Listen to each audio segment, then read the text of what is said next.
Out of the darkness and into the light, it's the This Woman Knows podcast. Hey everybody, welcome back to another episode of the This Woman Knows podcast.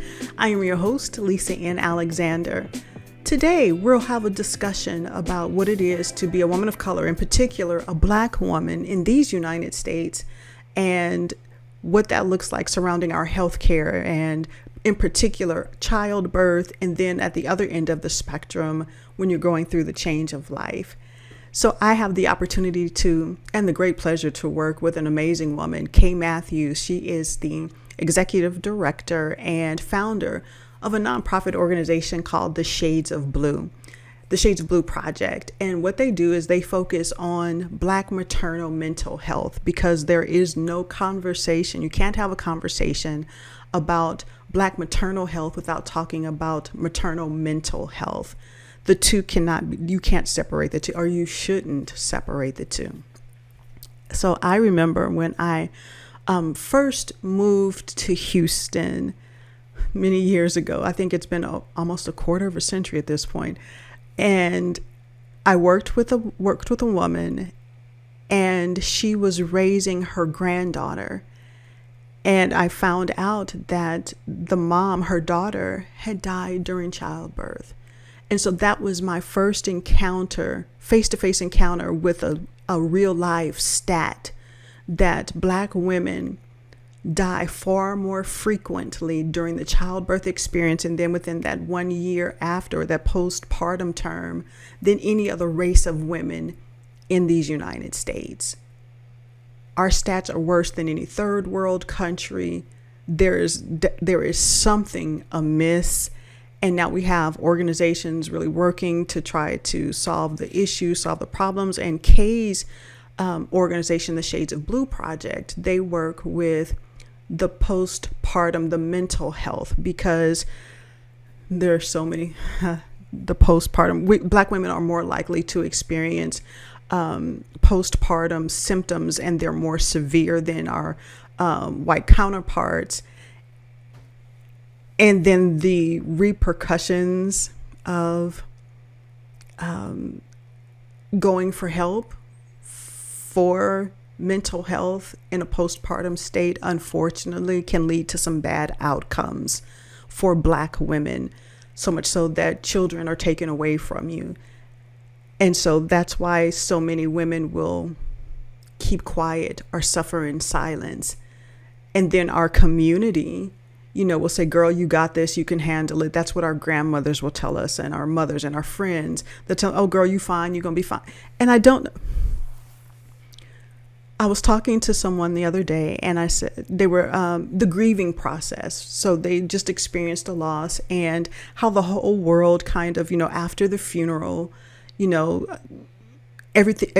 life goes back to normal for everyone else. And for the person that's grieving, life does not continue. Now you've got to adapt to this new normal, right? And so we were having this conversation, and I said, well, this is a society that expects you to move on quickly. Your grieving process should be quick. It's been a week already. You should be done, right? And so we have that kind of same mentality when it comes to childbirth. You have got 6 weeks to get over it, heal, bond with your baby, get accustomed to your new body. You got 6 weeks to do that, and then you have to get back to work. And so our society isn't built for this healing that has to happen, because we got to get to work, back to the rat races, really, right? And so we don't have that luxury, especially if you're talking about marginalized communities, if you're talking about women of color, if you're talking about Black women. And these stats are true wherever you fall on the socioeconomic path here, wherever you fall. You can be incredibly wealthy, you can be highly educated, or you can be living in poverty, and your education and money does not change. It does not change what is real for Black women in the United States when it comes to us giving birth. So what we don't know is why Black women experience such severe symptoms when it comes to pregnancy, and then come to find out, I've done both, pregnancy and change of life. So we experience severe symptoms on both ends: childbirth, when it comes to the postpartum and our mental health, and then when it comes to the change of life. I sat down with my doctor. I'll just say this: I love my new doctor, and I'll tell this story. Well, I'll go ahead and tell it. So I had going through the change of life and having all the symptoms, and it was rough. It was absolutely rough. So I had a Black female doctor that I went to go see, and I was explaining everything, and I was so tired of feeling like I was crazy, if I just not feeling at home in my body anymore, and not this change. Man, it was rough. It was really, really rough. And so I went to her and I was telling her my symptoms and how I was feeling, and just not being able to recognize my body. And, there was this grieving that was going on. And I asked my doctor, my Black female doctor, I asked her, I said, does this get any better? And her answer to me was no. Suck it up. It is what it is. I didn't like that answer. And so she was fired that day. I did not follow up with her, didn't let her know she was fired. I just stopped going. Probably, do I owe her a letter? Not sure. You tell me if you think I owe her a letter or an explanation, but that was egregious to me, to tell a patient that, it's not going to get any better, which was not true. It wasn't true. So I started interviewing physicians. I started interviewing doctors. I went through my list. I'm thankful that I have health care, which is a big thing in these states. Is it the best health care? That's questionable. It's health care.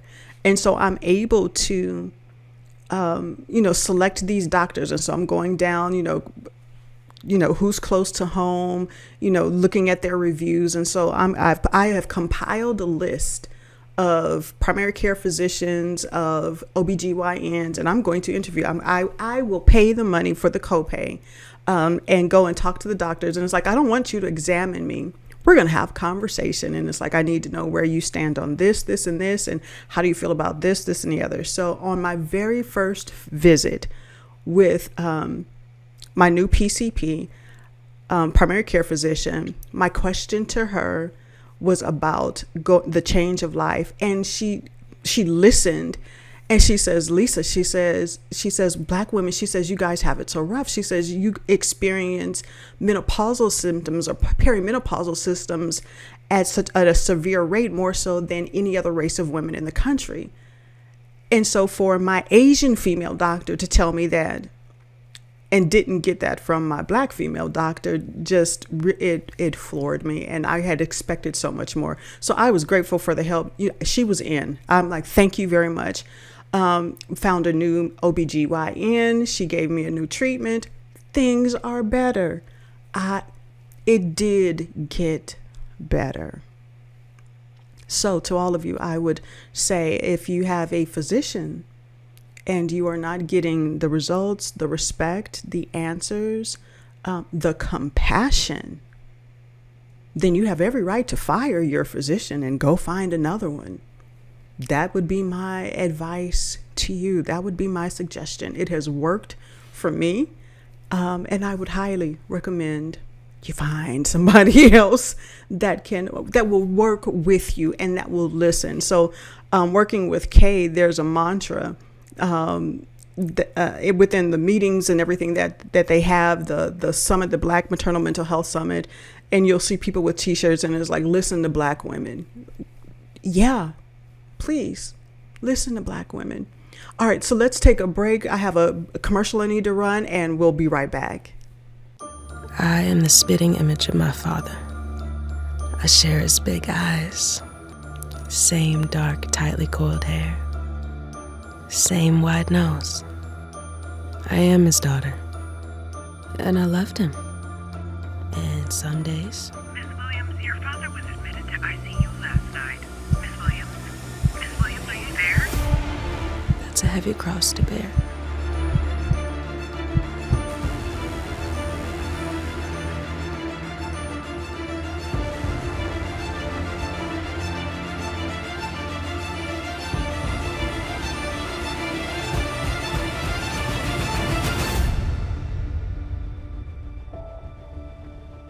Welcome back, everybody. So we know that Black women, our symptoms are more severe than other races of women when it comes to giving birth and when it comes to menopause. So let's talk about the childbirth experience.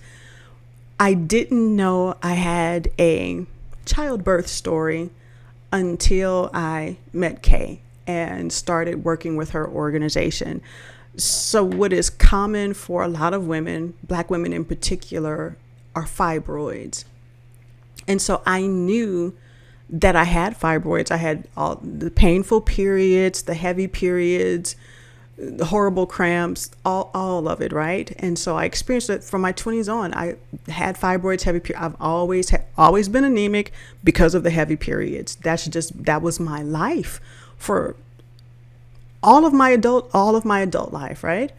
And so fibroids, they're large. They're not small. I had a very large fibroid, and I got pregnant with my first child. Had a daughter, and I remember after pushing, it was a vaginal birth and all natural. Hey, so I was able to do that, and I know not every woman is able to do that, but I was able to do that. I was able to follow that particular birth plan. I didn't want any drugs.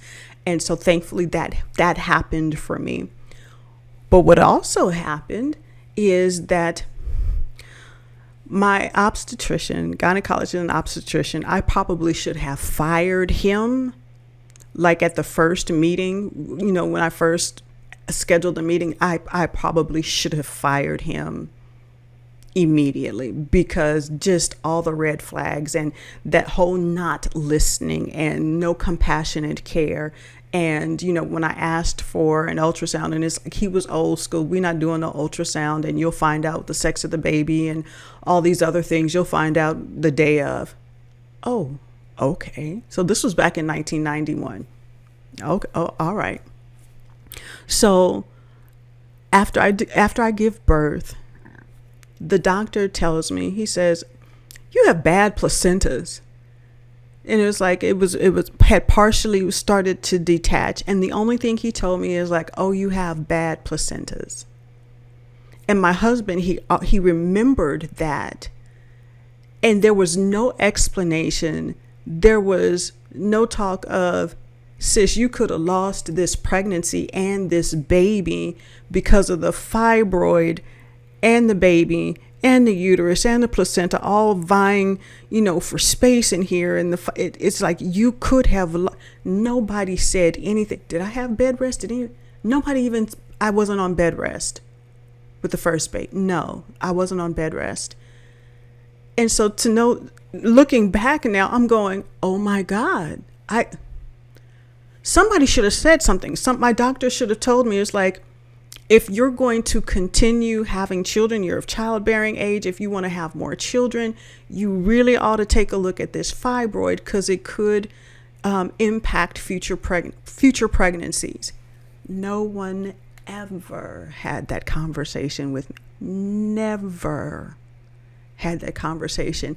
I had no idea that I was so close to losing my firstborn. Had no idea, just no idea. And my husband, he always remembered, moving forward, and it was like, "You have bad placentas, and so we need to keep this in mind." But not knowing it was a fibroid that could have been treated.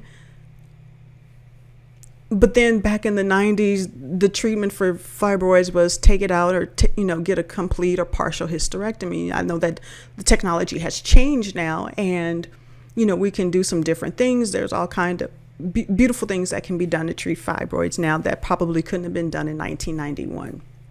Got it. And so then when I had my second child, our son, this is about 8 years later, so 1999. Again, I have never had anything done with this fibroid. No one has said anything. I continued to have painful periods, continued with heavy periods, and just being anemic, and didn't think about it. None of my doctors said anything. So I guess it was on me to say, hey, can we do something? I didn't know. Just really didn't know. And get pregnant with baby number 2.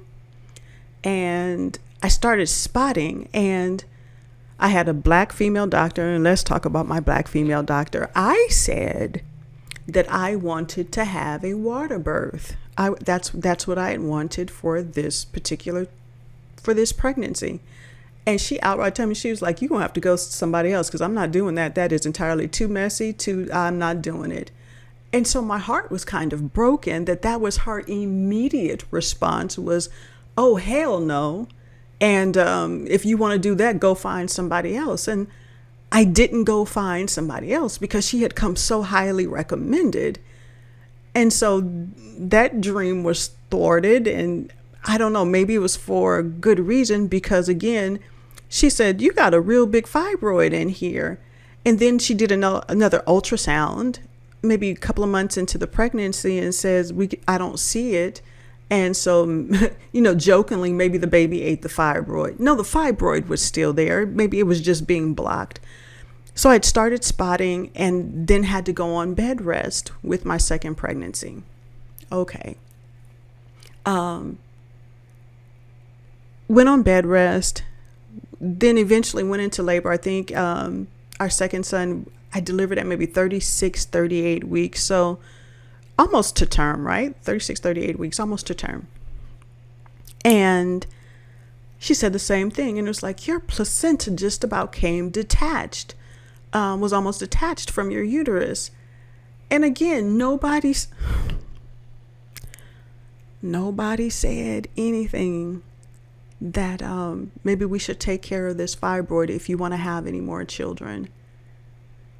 And so I'm amazed that, first, I am grateful. I am truly grateful that both of my pregnancies ended okay, that I had 2 healthy babies at the end of those pregnancies, because it could have turned out so differently. And so I want to encourage things are a little different now, and just encourage women to take control of your health. If you have options, explore them. You don't have to take the first answer. And I know, interviewing doctors, especially if you're already pregnant, interviewing doctors and going through that whole process can be time consuming, and it can be frustrating, and especially when your hormones are everywhere. Trust me, girl, I get it. But find a doctor that will respect and listen to Black women and offer compassionate care. So that was my birthing experience here in the States, and didn't know how close I came to one, either losing the babies or losing my life. Who knew? And just no one said anything. So then you talk about the postpartum depression in Black women being so much more severe. So when I had my daughter, I was still living in Los Angeles, and my mom lived in Houston at the time. So we hadn't made the move. And I just remember I didn't grow up around little kids, little babies. I had my little sister, but that was so long ago. Just did this. So this whole baby thing was very, very new. And I was really very young, 21, having my first baby. And I just remember being overwhelmed, just overwhelmed. This new baby, she was colicky, and she was fussy, and I had no idea what to do. Did not have help. My dad was there. My sister, she was younger than me. And so, we're all just playing it by ear. We don't know what we're doing. Elgin, he's a new dad. He definitely didn't, that poor soul, he didn't grow up with no babies in the house. He was the baby. So he had no idea what to do. And I just remember feeling so alone and so without any kind of help. So, when you have, mamas come and they spend the whole month with you, and I didn't have any of that. It was me and baby Alexander trying to figure this thing out. And I just remember between, just really trying to tend to her needs and, keep her from crying and keep her from spitting up and getting food. And I breastfed for about 2 months, and then, and it's like that kept coming up, and I was so lost. The pediatrician was of little help, and it is a scary thing to have a newborn, to not have assistance. Nobody sent me home with a La Leche League or any of that. And this is not that long ago. And it's like, just went home unsupported. Oh, I forgot to tell you, this was in the height of the HMOs. So if I had baby Alexander at midnight, today is her birthday. If I had baby Alexander at midnight, 12:02, 12:03 on September 21st, 1991, I was home by 6 p.m. the same day. They didn't want to keep you in the hospital. They shoved you out. So I was home the same, not even a 24-hour, even though it was a vaginal birth. They sent this black woman home. 6 hours later, I was at home with a newborn. So no support. We didn't know what we were doing, just new parents. And I remember just the incessant crying, and she couldn't be soothed. And, rightfully so, she was having issues. And I remember Elgin had to go back to work. My husband had to go back to work. And I remember I laid her down in the crib at the top of the stairs. We were living in a split level house at the time. She was upstairs crying, just bawling. And I was done. By the time Elgin, I knew he was soon to come home. And I was sitting at the bottom of the stairs, both of us bawling. And I just waited for him to come home. And as soon as he came in the door, and I'm like, she won't stop crying. I don't know what to do. And so he hugged me, went and got the baby. I don't know how we got through that night. I don't know how either of us stopped crying, but I just remember feeling overwhelmed and unsupported and not knowing what to do. Just clueless. I remember she wouldn't stop crying. And so this was in the first 24 hours of bringing her home. They sent me home, right? And so she wouldn't stop crying, and we couldn't figure, we had done all the things, burped, changed, tried to feed, all the things, and she was still crying. And so we go strap her up in her car seat. We are going back to Sentinel Hospital. Somebody's going to tell me something, because no, this is not right. So we get to, we're leaving. And it is late at night. So we are out. And then we crossed some railroad tracks, and it was bumpy. She let out the nastiest burp and went to sleep. And Elgin and I, we were like, oh my God, oh my God, oh my God. She had to burp. And so that's support for new mamas is so important. It was, oh, I could only wish that, Nana lived close by, or my mom was in town to help me with that process. So I know about the postpartum, because especially if you have a colicky baby or a baby with special needs, you've got to have support. And so that definitely impacts the mental, right? And so there is no doubt in my mind that I experienced postpartum depression or some form of the baby blues. It didn't get into a postpartum psychosis, but I just remember just the feeling of complete overwhelm, And so now I understand and try to offer support, like real support. And that whole thing, oh God, that's so annoying. When you have a baby and then you do go out, everybody's like, oh, let me see the baby, the baby, the baby, the baby. And you no longer exist. And that can weigh on a mama's soul too. And it's like, I still exist, you know? And so we have to remember to be kind to new moms. Be kind to new moms. Be kind to new moms.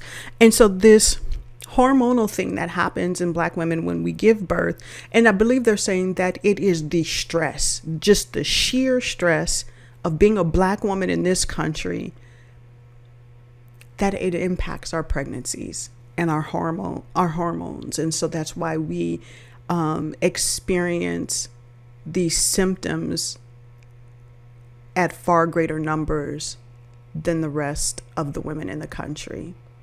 And so to see it on both sides. So I talked to Kay and I talked to my doctor. I said, there's something here. There's a correlation here, because if we're experiencing extreme symptoms on both ends of this during childbirth, and then again, when we're shutting down baby manufacturing plant, there is something here, and we need to have these conversations, and doctors need to be made aware, and compassionate care, and please listen to Black women when it comes to what we're talking about. Dadgummit, listen to Black women. Listen to us. Like, seriously, we are not imagining we're not imagining anything. The pain is real. The overwhelm is fair. And then that really broke my heart, being in one of Kay's classes, her Inspire Method training, and to hear the stories of Black women on the brink. On the brink was heartbreaking. And to hear the stories of Black women whose families have been separated because she went in for mental health care. Are you capable of keeping your children and having your family split up? There's so much work to be done. There's so much work to be done. And so I want to encourage all of my Black moms out there, would-be mothers. Let's take care of each other. Don't be afraid to use your voice. Don't be afraid to fire doctors. If I've learned anything in the 54 years of my life being here, and with those being in my adult years, fire doctors. Fire them. Ask for referrals. Don't be afraid to interview them like people interview you for a job. Interview these doctors. Find out what their policies are. What do they believe? Do they believe in listening? Do they have a good bedside manner? That means a lot. And do they have a good bedside manner to people that look like you? Because just because a review says, oh, they have great bedside manner, check the photo, sis. Check the photo and just make sure, that it's across the board and not just one way, because and what I'm saying is not egregious. It's not blasphemous, because it is known about these conscious biases within the healthcare system. This is not new information. This is recorded information. This is studied information. There are papers, there are journals written about the conscious bias that doctors have. I had the opportunity to do some work for another organization, and we interviewed a fabulous doctor. Oh, he was awesome. If I was in Baltimore, that would have been he was good. Loved him. Black young man doing amazing things in Baltimore, going above and beyond, all that compassionate care. He's doing it. And so he talked about what it is to have this unconscious bias or this conscious bias in medicine. And he says it's not all racial. He says some doctors have a bias against uneducated people or people that are on drugs. And so if you have a doctor who is so anti-narcotics, and then he gets a patient who is addicted, there can be a bias. She may not get the best care because he has this bias, or he or she has this bias against, women against users and addicts, right? So there are a lot of, it's not just race. Sometimes it's socioeconomic and class, and there's so many things at play.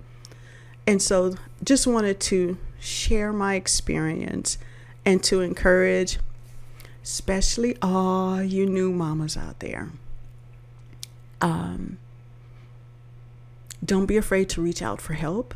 If you don't have a good support system, there are organizations out there now that you can reach out to. You can Google them. I will put Kay's, all her information, her organization, and she can point you to where you need to go, even if you're not in the Houston area. There is help. There are support systems that can help you in this process. If you ever fear that it is way too much, and if you feel like it's too much, reach out, call the numbers, get online and get help, sis. There is help available, and help from people that look like you, who want you and your baby to thrive. They're out there. Sis, if you are going through the change of life, shutting down your baby manufacturing plant, if you're going through that process and your doctor is not listening to you, now there's beginning to be this talk and this conversation. Even Oprah opened up this conversation about what it is to get support. Here's the thing. My last point, this is my last closing, as they would say, my last closing. So there is hormone treatment, hormone therapy, hormone replacement therapy, HRTs, right? So these things help you feel better. They work. And it's up to you and your doctor to decide what works best for you, right? So I'm a witness. She is doing much better. Listen, they absolutely work. What I find it odd is that it is not covered by my insurance. So hormone replacement therapies for women, regardless of your race, is not covered by the insurance. Why? Why is that? Why is birth control? Why are the things that are catered to women and our well-being, why isn't it covered by the insurance? Inquiring minds would love to know. So and then that can be a barrier to better health. If you can't afford so they have testosterone that comes in pellets. So they slit your black side, put just above, and they can insert these pellets, and the pellets work for, I think you only have to go back like quarterly or maybe twice a year, right? And so they work immediately. They bring relief immediately. Those jokers are $350 a pop, and it's not covered, right? So then you have creams, and the creams can be $50. This is all a barrier. It can be a barrier to better health, to being productive, because it's not covered by the insurance. And every woman with a uterus and some ovaries goes through this experience. And then Black women's, our experiences, our symptoms are twice the severity, twice the rate of the severity, right? And it's not covered. So what do? Do you run down to Mexico? Do we have go do the travel medical tourism? I don't have answers, but I want you to know what's available, that people are starting to listen. Organizations, especially like Kay, she's in the trenches. She is fighting for Black mamas and your maternal mental health. And then you have other organizations that are working with maternal health, Black maternal health. So from childbearing years to shutting down the child manufacturing plant, Black women, we still need the support. We need the people to listen and we need compassionate care. All right, everybody, thank you for tuning in to this episode of This Woman Knows podcast. I hope you'll join me next time. And until then, take care, everybody. Thank you for listening to another episode of This Woman Knows podcast. For show notes, blog posts, guest booking information, and sponsorship opportunities, visit us online at www.thiswomanknows.com today.